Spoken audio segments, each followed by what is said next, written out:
Good evening there, everybody. What is happening? Hopefully, y'all are having a wonderful day today. So, when it comes down to it, I thought that I would talk about this fight that I found very particularly interesting. And I did say that I was going to do a fight review on this fight because, of course, this, in my view, was the most competitive, or at least overall the most interesting matchup of the day. And the reason why that is because this was just a very, very special matchup, of course, between two up and coming fighters, young bucks in the 154-pound division, the light middleweight division. And of course, the fight that I'm talking about is the Erickson Lubin versus Sebastian Fundora fight. And unfortunately for Mr. Erickson Lubin, of course, he did not pull out victorious in this fight. He did overall end up having the fight stopped overall after the ninth round. Sebastian Fundora, of course, was victorious by TKO. And that pretty much overall is what I predicted. If you see my prediction video, my prediction was pretty much right spot on the money. I think I predicted all in all that Sebastian Fundora, in my view, would win within about anywhere from 9 to 11 rounds. I don't know if Sebastian Fundora, I'm not really sure if he's someone that necessarily has A plus power, but he has enough power, in my opinion, to knock someone out, like an Erickson Lubin, someone who is somewhat decently talented and isn't the worst technical fighter that I've ever seen, but someone all in all that gets hit a little bit too much, someone that has a little bit too leaky of a defense, doesn't really have an A grade chin, and on top of that has already been stopped before and in very, very traumatic fashion. And I do feel overall a little bit bad for Erickson Lubin. I don't necessarily always root for certain fighters on certain sides, but of course, overall, you have to feel a little bit for Erickson Lubin because he was fighting demons in this fight, and I did think that that was going to be an issue. I did think that that was going to be a problem because Erickson Lubin, he didn't just get beat by Jermell Charlo a few years ago. He basically, all in all, probably came into that fight somewhat decently confident, and he basically got completely knocked the hell out within the first round, basically slept cold. So at the end of the day, I did not think that Erickson Lubin overall was going to be able to get past that. It's usually very, very hard for a fighter, especially at that young point in time in their career. For those of you, of course, that remember Mr. Fernando Vargas, El Feroz, I believe was his name back in the day in the 90s. He was a very, very decently talented fighter to a lot of people, but of course, once he went up against that monster in Felix Tito Trinidad and ended up getting pretty badly beaten up in that fight and knocked out, he pretty much was never the same fighter ever again, at least mentally. And I did not think that Erickson Lubin, even with the few-year break that he had between overall this fight and the Jermell Charlo fight, I did not think that it was going to be any different. Maybe if Sebastian Fundora, maybe if he didn't have an A-grade chin, maybe if Sebastian Fundora was someone that was more 5'11" or 6'2" even, and not 6'5" with an 80-inch reach, maybe I would have bet on Erickson Lubin. But the reason why I bet on Sebastian Fundora is because I thought that he was going to be a little bit too tall, a little bit too lengthy. I thought that overall he was going to be a little bit too confident, and I thought that he was going to be a little bit too strong, and that the size was going to be a little bit too overwhelming for him. And basically, every problem that I stated on and all that was going to arise from Mr. Erickson Lubin in that fight. If you want to check out my prediction, which I posted a couple days ago, it pretty much overall did arise. It did occur. And at the end of the day, Erickson Lubin, even though I don't want to go too tough on him, that 154-pound division, it's not necessarily known, in my opinion, for its elite talent. You're talking about a division that has Julian J. Rock Williams, who's already been knocked out multiple times in his career.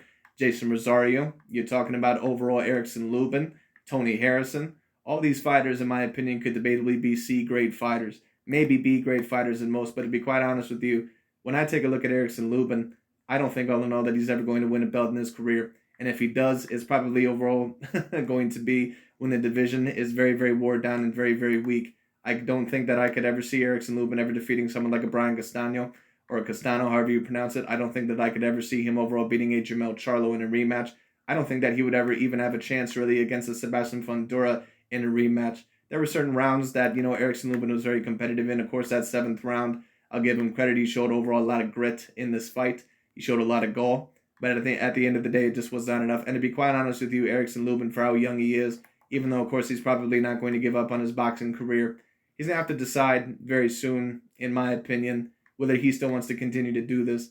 Because it's no offense against Erickson Lubin, but this is pretty much what a hype job is. And I know a lot of people, they'll say, well, that might be going a little bit too far. The kid fought his heart out. He tried his best. Yes, but let's be real. If this were a certain amount of other fighters, we would not be afraid to call them hype jobs. And some of these channels that especially were rooting for Erickson Lubin, you all know who I'm talking about. The Dante's Boxing Nation of the world, the Boxing Egos, and all that other stuff. I don't necessarily have a problem with them rooting overall for a fighter, but let's be real. If this were Vasily Lomachenko or a Gennady Golovkin, we all know basically what they would be saying. So it is what it is. But of course, I'm not a fighter all in all that or excuse me, a fighter, excuse me. I'm not a person all in all that is just completely quid pro quo. I'm not always a person that says, well, just because this person says something, that means overall that I'm just going to do it in return, because I'm not a person that's very over emotional. But at the end of the day, Erickson Lubin, he is the true definition of a hype job. Not overall Deontay Wilder, not Gennady Triple G Golovkin, not Vasily Lomachenko, not Anthony Joshua. Those fighters are not hype jobs. Any fighters, all in all, that are multiple weight division champions or very, very dominant somewhat during their reign, those guys are not hype jobs. Now, if you overall want to say, all in all, that, there are certain fighters that maybe were a little bit overhyped in their career, you can maybe say that. But Erickson Lubin is the true definition of a hype job. Adrian Broner, even in my opinion, even though he's somewhat of a four-weight division champion, he, in my opinion, is somewhat of a hype job. A hype job, in my opinion, is someone, all in all, that basically is never going to live up to that hype, where there's going to be a certain amount of expectations put on you, all in all, and basically you don't even really do a fraction of what people expect. So I guess in that sense, maybe certain people would say that Adrian Broner was not a hype job. I think in that somewhat in a way that he was. Erickson Lubin, when it comes down to it, if we're going to talk about him, I really don't even know what level to compare him to, but Erickson Lubin, in my opinion, he's just not an A-grade fighter. And to be quite honest with you, he's probably not even a B-grade fighter. It just is what it is. That's not me saying that this is not a very decent win for Sebastian Fundora, but if we were to really look at things realistically, do we see Erickson Lubin overall beating Jamel Charlo or Brian Castano? Do we even possibly even see him 100% beating a Julian Jarrett Williams or Tony Harrison at this point? Maybe he'd beat them, but I'm not so sure. This is the second stoppage of his career. So in my opinion, Erickson Lubin, he's pretty much on that same level with Julian J-Rock Williams overall. And who the hell is? Oh, yeah, Tony Harrison. A person, all in all, that, even though they got very decent power and all in all, they have somewhat of skills. They're not an Araceli Lara. They're not necessarily, Floyd Mayweather Jr. They're not on that technical level. They're mimics of them. They try to be super duper technical, but at the end of the day, they're not those fighters. It just is what it is. And I knew that this matchup was going to be very entertaining because, once again, this matchup reminded me of the Araceli Lara versus Tony Harrison fight, or excuse me, Araceli Lara versus Jarrett Hurd fight, the Miguel Cotto versus Antonio Margarito fight. Of course, in that first fight, I do believe that Antonio Margarito was using tainted hand wraps, but it is what it is, at the end of the day. Or David Benavidez versus some of those fighters. If we're going to be talking about Sebastian Fondora's future, I think that he will, maybe be a slight threat for the title. But I will say this, he certainly is flawed. And some of those pressure fighters, when it comes down to those fighters that rely a lot on their chin when it comes down to it, and they pretty much throw punches and bunches when it comes down to it. In my opinion, that's only going to last for such a time. That's only going to last for a certain amount of time, because eventually, more than likely, you're going to run into a fighter, and you're more than likely probably going to run into a brick wall. Because at the end of the day, Sebastian Fundora, even though he's not the worst technical fighter that I've seen, sometimes with these pressure fighters, they're not just completely one-dimensional. You can see a little bit of technical, skills with what they're doing. And Fundora is not a bad technical fighter, but he just gets hit a little bit too much. Right now, he's able to get away with it because he's a person that's 6'5" and has an 80-inch reach. He's a person, all in all, that has decent power, and he's going to be hard to hit. There's a lot of people, of course, I would tell you that really don't know shit about fighting, that height overall really doesn't matter, but it does. And the reason why it matters is because it makes things completely awkward, because basically you have to reach up. It takes more energy to reach up when you're fighting a taller fighter. It's different. It's almost kind of like fighting a southpaw or fighting someone overall, with a different stance. It's almost a little bit alien to you. And that's why I thought Erickson Lubin more than likely was going to get stopped in this fight. It was going to consist more energy, more than likely, for him to get off his shots. On top of that, he was a fighter, all in all, that had already been defeated, not only physically, but mentally, in my opinion, a couple of years ago. That's not me saying that this is not a decent win. But Erickson Lubin, in my opinion, he's not a person that is ever going to win a championship belt unless the division is just very, very wore down. Maybe if Jamel Charlo and Brian Castano ended up leaving that division, then maybe he would have a chance. Maybe he can defeat someone like a Julian J-Rock Williams or a Tony Harrison. Maybe he can defeat someone like a Tim Tszyu, who I'm not really overtly impressed with either, but at least in my view, he has a better chin and he has very decent power. I'm not even 100% sure if Erickson Lubin would defeat someone like a Tim Tszyu. So it just is what it is, But at the end of the day, once again, there's a certain amount of people that may tell you that, oh, this 154-pound division is so talented. We hear Dante's Boxing Nation, for example, say, oh, it's just as talented as a 147-pound division. Anyone who says that basically does not know anything about boxing. And overall, if you want the proof of that, you can see that here tonight. It just is what it is. Now, once again, to talk a little bit more about Sebastian Fundora. Very great win overall for his career. This could have been a very losable fight.